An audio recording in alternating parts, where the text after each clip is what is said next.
દેવભૂમિ દ્વારકા જિલ્લાના ભાણવડ શહેરમાં આજ દિવસ દરમિયાન હળવા ભૂકંપ જેવા આંચકા અનુભવાયા, જેનો અનુભવ સ્થાનિક લોકો દ્વારા કરવામાં આવ્યો છે, જેનોમાં આથી ઉથલપાથલ અને ચિંતા જોવા મળી છે। લોકો જણાવે છે કે આ હળવા આંચકાથી વિશેષ નુકસાન થયું નથી, પરંતુ શહેરમાં શાંતિ અને સાવધાની રાખવા માટે લોકો સતર્ક છે।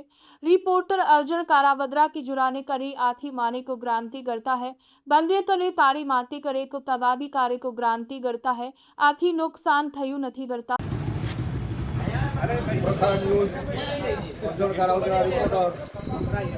देवभूमि द्वारका जिला अंदर भाणवड शहर में कुदरती आफत जेवा भूकंपना आंचकाओनो ज्यारे अहसास थतो होय त्यारे धरती गणेरी मोटा अवाजो थता होय, लोको रात्रे निंदर में सूता पण नथी।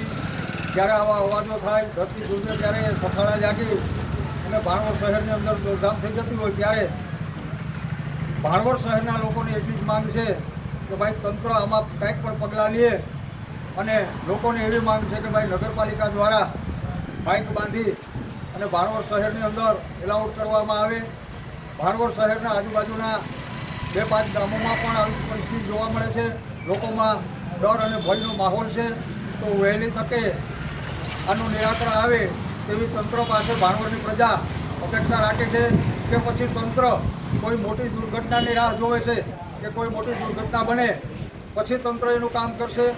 तो આપણે ભાણવડના જે સ્થાનિક લોકો છે તેની પાસેથી આપણે સાંભળીએ કે ભાઈ તમારી માંગ સરકાર અને તંત્ર પાસે શું છે। અમારી માંગ ભાણવડ તાલુકાના નગરપાલિકા તેમજ મામલતદાર કચેરીમાંથી એક જ માંગ છે કે માહિતી દ્વારા આ ભાણવડની જનતાને એવી માહિતી આપે કે કોઈ પણ આવું કુદરતી ઘટનાનો વિસ્ફોટ કે આ બનાવ વધુ બને તો તેની જાણકારી આપી અને પ્રજાને પ્રોત્સાહિત કરે એવી અમારી માંગ છે।